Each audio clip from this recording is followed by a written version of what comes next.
ለመላው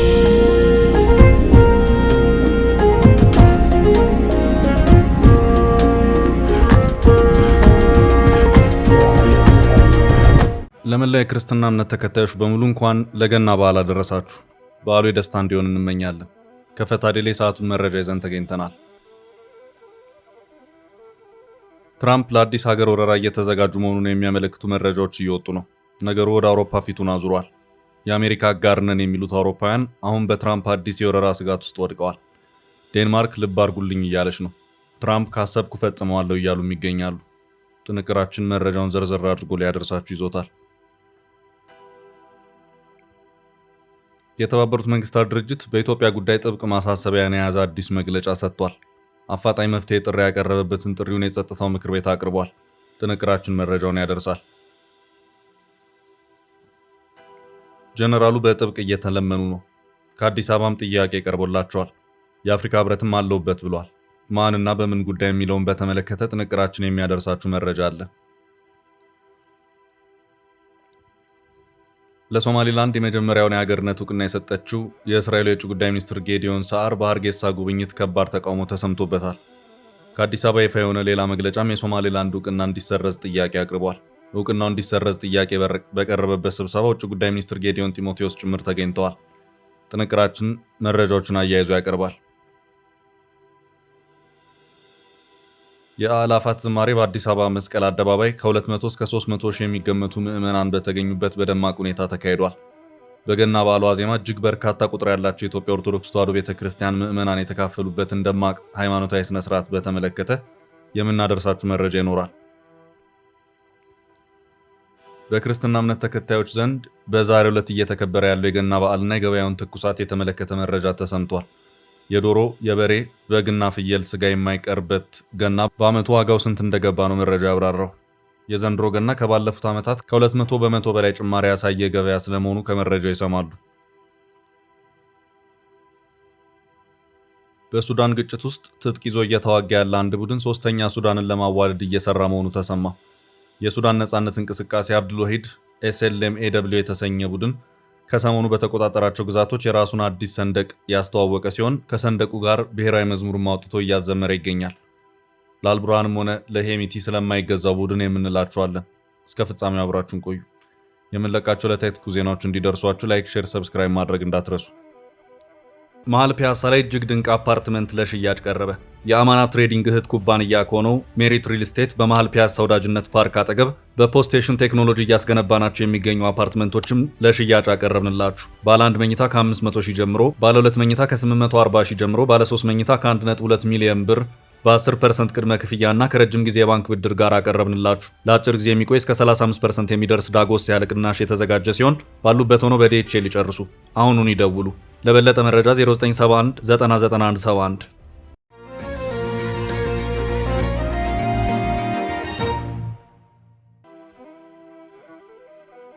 ትራምፕ ሌላ ሀገርን ለመውረር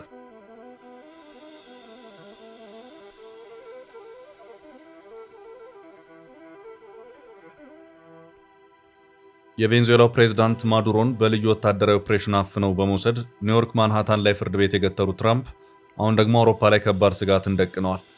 አውሮፓን ስጋት ውስጥ የከተተው ክስተት የተፈጠረው ትራምፕ የአውሮፓውን ግዙፉን ደሴት ግሪንላንድን በኃይል በመቆጣጠር ወደ አሜሪካ ሉዓላዊ ግዛትነት እቀላቅላለሁ ማለታቸው ነው። ግሪንላንድ በአውሮፓዊቷ ዴንማርክ ባለቤትነት የምትተዳደር ሲሆን ይህንን የትራምፕን የደሴቲቱ የወረራ ዕቅድ በተመለከተ አውሮፓውያኑ እንዴት ብለው በመጠየቅ ላይ ናቸው። የአሜሪካ አጋር የሆነው አውሮፓ በትራምፕ ዘመን ግን በከፍተኛ ደረጃ እየተፈተነ ይገኛል። ዴንማርክ ይህ አሁን ያለው የፕሬዝዳንት ትራምፕ አካሄድ አግባብነት የሌለውና ተቀባይነት የሌለው ነው ስትል አስታውቃለች። እንደ አልጀዚራ ዘገባ ከሆነ ትራምፕ ግሪንላንድን በአሜሪካ ስር ለማስገባት እቅድ ነድፈው የተነሱት በመጀመሪያ የስልጣን ዘመናቸው ነበር። ሆኖም በጊዜው በምርጫው ተሸንፈው ባይደን ወደ ነጩ ቤተ መንግስት በመምራታቸው እቅዱ ሳይሳካ ቀርቷል። በሁለተኛ ዙር አሸንፈው በድጋሚ ወደ ነጩ ቤተ መንግስት ያመሩት ትራምፕ አንድ ዓመት የስልጣን ጊዜያቸውን ከጥቂት ቀናት በኋላ የሚያጠናቅቁ ሲሆን ከዚያ በፊት ግን በብዙ አቅጣጫ ሩጫ ላይ ይገኛሉ። በአሁኑ የስልጣን ዘመናቸው ሰራቸዋለሁ ካሏቸው ስራዎች መካከልም አንዱ ግሪንላንድን በአሜሪካ ሉዓላዊ ግዛትነት መጠቅለል ሲሆን በዚሁ የትራምፕ እቅድ ዙሪያ አውሮፓ ስጋት ውስጥ ገብቷል።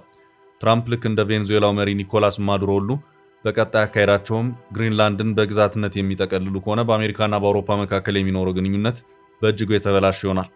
የአሜሪካና አውሮፓ ድምር ውጤት የሆነውም ኔቶ እንዲሁ በታሪኩ ፈታኝ አጣብቂኝ ውስጥ የሚገባም ይሆናል። በአውሮፓና አሜሪካ ግንኙነት መበላሸት የኔቶ ሕልውና አደጋ ላይ የሚወድቅ ከሆነ ይህ ለሩሲያና ቻይና እንደ ታላቅ ድልም የሚቆጠር ይሆናል። እንደሚታወሰው የሩሲያና የዩክሬን ጦርነት የፈነዳው ዩክሬን የኔቶ አባል መሆን አለብኝ በማለቷና ሩሲያ ደግሞ በመቃወሟ ነው።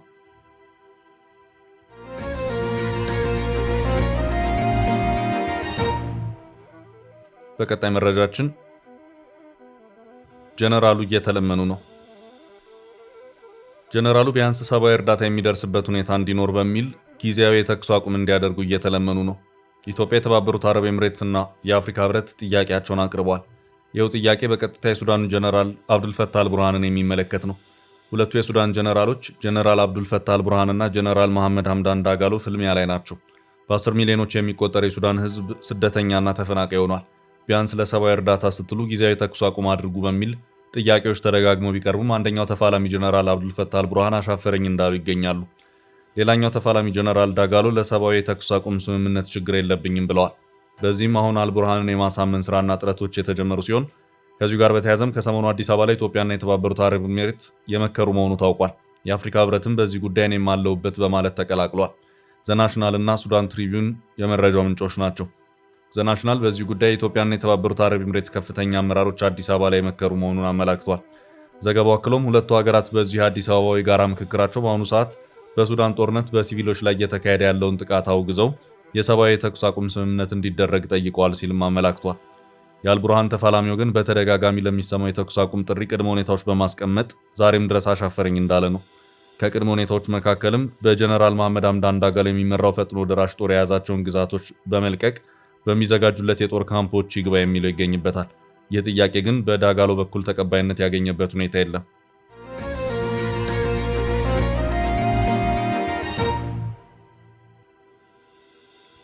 በቀጣይ ርዕስ የተባበሩት መንግስታት በኢትዮጵያ ላይ አዲስ ማሳሰቢያ። የተባበሩት መንግስታት ድርጅት በኢትዮጵያ ጉዳይ ጥብቅ ማሳሰቢያን የያዘ አዲስ መግለጫ ሰጥቷል። ጉዳዩ አፋጣኝ መፍትሄ ይፈለግ ሲል የጸጥታው ምክር ቤት ጥሪውን አቅርቧል። የተባበሩት መንግስታት ድርጅት በኢትዮጵያ የተከሰተው ከፍተኛ የፋይናንስ እጥረትና በሱዳን ያገረሸው ግጭት በንጹሐን ዜጎች ላይ ከባድ አደጋ መደቀኑን አስታውቋል። ድርጅቱ አዲስ ይፋ ባደረገውና ኢትዮጵያን በተመለከተው መግለጫው በተለያዩ የዓለም ክፍሎች ያሉ ቀውሶች እየተባባሱ መምጣታቸውን ጠቅሶ በተለይ በአፍሪካ ቀንድ ያለውን ሁኔታ አሳሳቢ ብሎታል። የተባበሩት መንግስታት ድርጅት በመግለጫው የኢትዮጵያ ስደተኞችና ተመላሾች አገልግሎት፣ የተባበሩት መንግስታት ድርጅት የስደተኞች ከፍተኛ ኮሚሽነርና የዓለም የምግብ ፕሮግራም በጋራ ያወጡትን ማስጠንቀቂያ በማስተጋባት በኢትዮጵያ ለሚገኙ ስደተኞች የሚደረገው ድጋፍ አደጋ ላይ መውደቁን አጽንኦት ሰጥቷል። ኤጀንሲዎቹ እንዳስታወቁት አስቸኳይ ዓለም አቀፍ ድጋፍ ካልተገኘ በስተቀር ከ1.1 ሚሊዮን በላይ ለሚሆኑ ስደተኞች የሚቀርቡ የምግብ፣ የውሃና የሕክምና አቅርቦት በጥቂት ሳምንታት ውስጥ ሊቋረጥ ይችላል። በተለይም በጋምቤላ ክልል በተፈጠረው የጸጥታ ችግርና ግጭት ምክንያት ወደ በርካታ የስደተኛ መጠለያ ጣቢያዎች የሚወስዱ መንገዶች በመዘጋታቸው በሺዎች የሚቆጠሩ ስደተኞች የምግብና የውሃ አቅርቦት ማግኘት አለመቻላቸው ተገልጿል።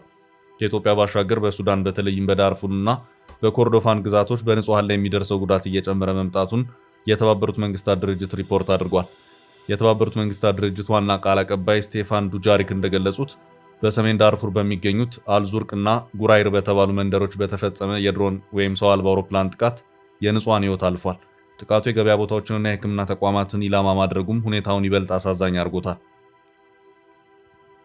በአሁኑ ወቅት ከሱዳን 18 ግዛቶች መካከል ፈጣን ድጋፍ ሰጪ ኃይሉ 5ቱንም የዳርፉር ግዛቶች ሲቆጣጠር የሱዳን ጦር ደግሞ ዋና ከተማዋን ካርቱምን ጨምሮ የተቀሩትን 13 ግዛቶች ይዟል። እንደ አውሮፓውያን አቆጣጠር በሚያዝያ ወር 2023 የጀመረው ይህ ግጭት በሺዎች የሚቆጠሩ ሰዎችን ለህልፈት መዳረጉ እንዲሁም በሚሊዮኖች የሚቆጠሩትን ደግሞ ከቤት ንብረታቸው ማፈናቀሉ ይታወቃል። ወደ ቀጣይ መረጃ አለፍ።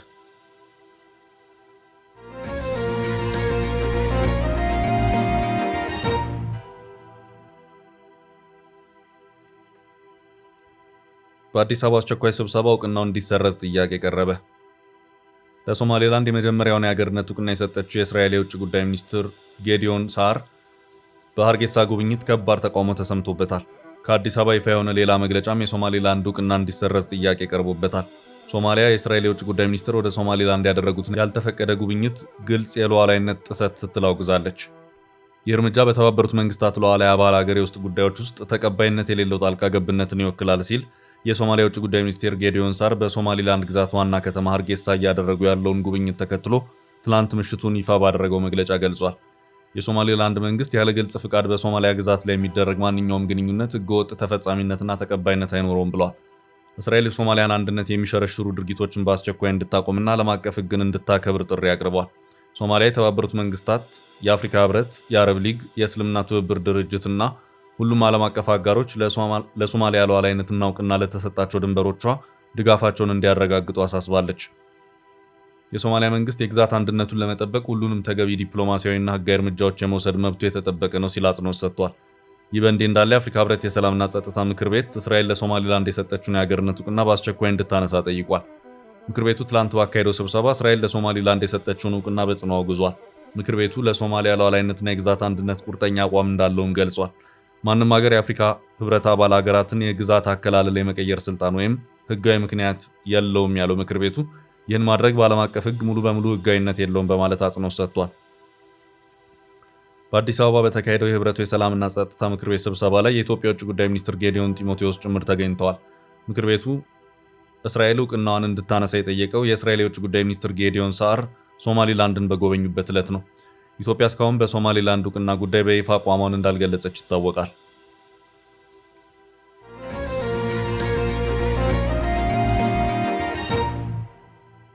ወደ ቀጣይ ርዕስ አለፍን።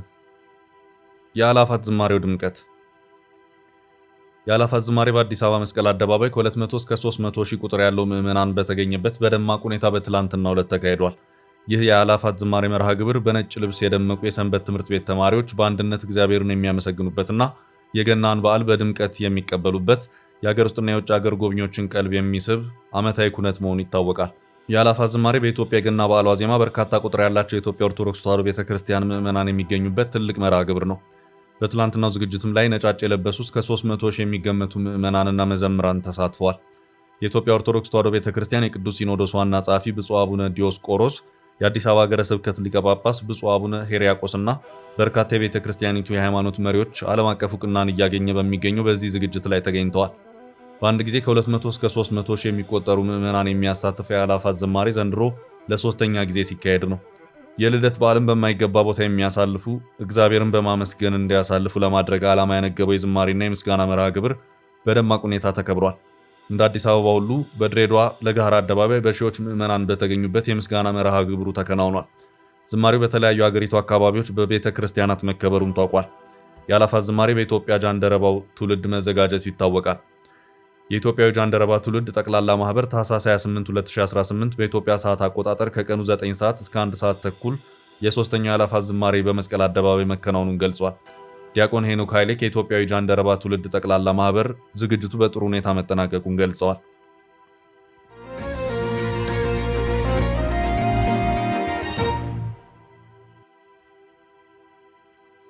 በቀጣይ ርዕሳችን የዘንድሮ የገና ዋጋ። በክርስትና እምነት ተከታዮች ዘንድ በዛሬው ዕለት እየተከበረ ያለው የገና በዓልና ገበያውን ትኩሳት የተመለከተ መረጃ ተሰምቷል። የዶሮ፣ የበሬ፣ በግና ፍየል ስጋ የማይቀርበት ገና በዓመቱ ዋጋው ስንት እንደገባ ነው መረጃው ያብራራው። ከፋም ለማም በምን ይከበራል እንጂ በዓሉን ማክበር አይቀርም የሚሉ ሸማቾች የዋጋውን መናር አጋርተዋል። ባህላዊው የገና አከባበር ከዘንድሮ የኑሮ ውድነት ጋር ተያይዞ መካከለኛ ገቢ ያላቸውንም ዋጋው የሚፈትን ስለመሆኑ የብር ሜትሪክስ ዘገባ አመልክቷል። አነስተኛ ገቢ ላለው ደግሞ የተለመደውን ማሟላት ዋጋው ቅብጠት አስመስሎታል ነው ያለው ዘገባው። አዲስ አበባ ላይ በተደረገ ጥልቅ የገበያ ዳሰሳ ለቅርጫ መካከለኛ በሬ ዋጋው 200 ሺህ ሲደርስ የፍየል ዋጋ ከ30 እስከ 55 ሺህ ድረስ ይጠራል። የዘንድሮ ገና የዶሮ ዋጋ በመዲናዋ ጨምሮ የተሰማ ሲሆን አንድ ዶሮ እስከ 3000 ብር ይጠራል። ዶሮ ወጥ ያለ ቅቤ አይታሰብምና የቅቤ ዋጋ ላይም ምልከታ ያደረገው ዘገባው 1 ኪሎ ከ2200 ጀምሮ እየተሸጠ መሆኑን አስተውሏል። እንቁላል በመደበኛ ገበያው ቀደም ያለው ከ20 ብር ያለፈው ዋጋ የቀነሰ ሲሆን ለበዓል ባለው ገበያ ላይ ግን እስከ 27 ብር እየተጠራ ነው። ዋጋው የበዓል ፍላጎት አቅርቦት ጭምር የገፋው ስለመሆኑ ነው የተነገረው። በእንስሳ ነጋዴዎች በኩል የሚሰማው ቅሬታ ደግሞ እንደ ጎንደርና ጅማ ካሉ አካባቢዎች እንስሳቱን ማንቀሳቀሱ የትራንስፖርት ዋጋ እጅጉን መጨመሩ ነው። አንድ የጭነት መኪና ከጅማ ወይም ከጎንደር አካባቢዎች ወደ መዲናው የእርድ እንስሳት ጭኖ ለማምጣት እስከ 100 ሺህ እንደሚያወጣ ነጋዴዎች ይገልጻሉ። ግጭት ያጠላባቸው አካባቢ ስጋት የትራንስፖርት ዋጋው ማናሩን የተነገረው። ከሀገራዊ ምንዛሬ ፖሊሲ ለውጥ ወዲህ የብር የመግዛት አቅም ከዶላር አንጻር መዳከም ሌላው ምክንያት መሆኑ ይጠቀሳል። ታዲያ በዚህ የገና በዓል ቀደም ሲል በግና ፍየል ይሸምቱ የነበሩ በርካታ ቤተሰቦች ስጋን በኪሎ ለመግዛት መገደዳቸው ነው የተነገረው። ቅርጫ አንድ መደብ እስከ 20,000 መድረሱን ተከትሎ ቤተሰቦች የመጋራት አካሄድን ስለመምረጣቸው ነው መረጃው የሚጠቁመው። የዘንድሮ የገና ዋጋ ከአምናው ጋር ሲነጻጸር ከፍተኛ ጭማሪ የታየበት ሲሆን ከ2022 እስከ 26 ባለው ጊዜ የበሬ ዋጋ በ250 እጥፍ፣ ቅቤ በ300%፣ እንዲሁም እንቁላል በ200 እጥፍ ከፍ ብሎ ተገኝቷል። በዓልን የሚያደምቁ አልባሳትም ዋጋቸው ቀጥሎ ነው የታየው። በተለይ የባህላዊ ልብስ ገበያዎች ዘንድሮ ባለሱቆች ግራ እስኪጋቡ ድረስ ሽያጭ መቀዝቀዙ በዓል አይደለም ማስባሉን ነው ብር ሜትሪክስ የዘገበው። ለበዓል የአበሻ ጥለት ዋጋ ከ12 እስከ 18 ሺህ ጥሪ እንዳለው ዘገባው አመልክቷል። ታዲያ የዜና ምንጩ ያናገራቸው ገዢና ሻጮች ምንም ቢወደድ መጠን ይቀንሳል እንጂ መከበሩ ግድ ነው ማለታቸው ተመላክቷል።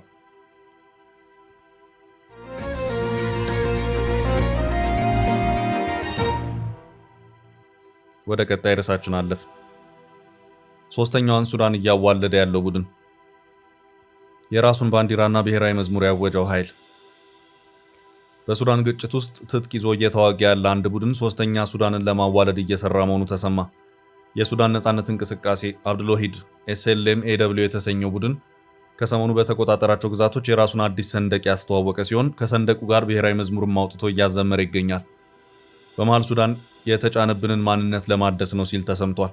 ቡድኑ በማዕከላዊና ሰሜን ዳርፉር በሚገኙ ትምህርት ቤቶች በሙሉ አዲሱን ሰንደቅ ማሰቀሉን የሱዳን ትሪቢዩን ዘግቧል። የሱዳን ባንዲራ በታሪክ በግድ የተጫነብን ምልክት ነው ማለቱን ተዘግቧል። የSLM-AW ተዋጊዎች በአብዛኛው ከፉር ብሔር የተገኙ ሲሆን አሁን ላይ ማዕከላዊ ዳርፉርን ይቆጣጠራሉ። በማዕከላዊ ዳርፉር 3 ትልልቅ ከተሞችን ያስተዳድራል። እንደ አውሮፓ አቆጣጠር ከ2023 ወዲህ የፈጥኖ ደራሽና የሱዳን ጦር ፍልሚያን ተከትሎ ቡድኑ የራሱን ግዛት እያሰፋ የመጣ ኃይል ነው። አሁን ላይ ከማዕከላዊ ዳርፉር አልፎ የሰሜን ዳርፉር ግዛቶችንም እየተቆጣጠረ ነው። የአካባቢው ምንጮች አማጺዎቹ አዲሱ ባንዲራ እንዲሰቀልና መዝሙሩም እንዲዘመር ማዘዛቸውን ለሱዳን ትሪቢዩን ገልጸዋል። ቡድኑ ግዛቷን የመገንጠል ዓላማ እንዳለውም ሲናገር ይደመጣል። የቡድኑ መሪ የሆኑት አብዱልዋሃድ አልኑር ሌሎች የሱዳን ኃይሎች የሰላም ስምምነት ሲቀበሉ አሻፈረኝ ብለው ቡድናቸውን ይዘው የቀጠሉ መሆናቸው ይነገራል። ቡድኑ እንደ አውሮፓ አቆጣጠር በ2000 ወደ ትጥቅ ትግል የመጣ ሲሆን በዳርፉር የ2003 ግጭት ወቅት በሱዳን ጦርና በካርቱም መንግስት ላይ ካመጹ ኃይሎች መካከል ቀዳሚው ነው።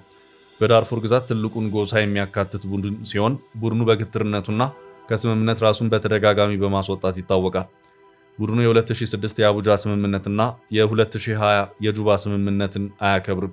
ለዳርፉር የተሟላ ፍትህ ካልመጣ በስተቀር ትጥቅ እንደማያስቀምጥም ይገልጻል። አሁን ላይ ግን ዳርፉርን ሀገር አድርጎ የማዋለድ ሂደት ውስጥ መግባቱ ነው የተመላከተው። ቡድኑ ከሌሎች የሱዳን ኃይሎች የተለየ ሲሆን ከፈጥኖ ደራሽም ሆነ ከሱዳን ጦር ጋር ስምምነት የለውም። የፈጥኖ ደራሽ ኃይሎችን በዳርፉር የዘር ማጥፋት ካደረሱት ጃንጃዊድ ኃይሎች ለይተው የማያዩ ሲሆን በ2003 ውጊያ አድርገዋል። የሱዳን ጦር ደግሞ በጊዜው የዳርፉር ህዝብ ላይ ጃንጃዊድን በማሰማራትና ከቡድኑ ህዝቡን ማስጣል ባለመቻሉ ቡድኑ ቂም ይዞበታል። በሱዳን ጦርነት ሶስተኛ ኃይል ተደርጎ የሚታዩ ናቸው። ቡድኑ እስከ 10,000 ተዋጊዎች እንዳሉት ይነገራል። በርካታ ፒክአፕ መኪኖችን የሚጠቀሙና ከቀላል እስከ ሞርታር ድረስ የታጠቁም እንደሆነ ይነገራል። ቡድኑ ላለፉት 20 ዓመታት የሱዳንን ጦር ተቋቁሞ መቆየት የቻለን ቡድን ነው።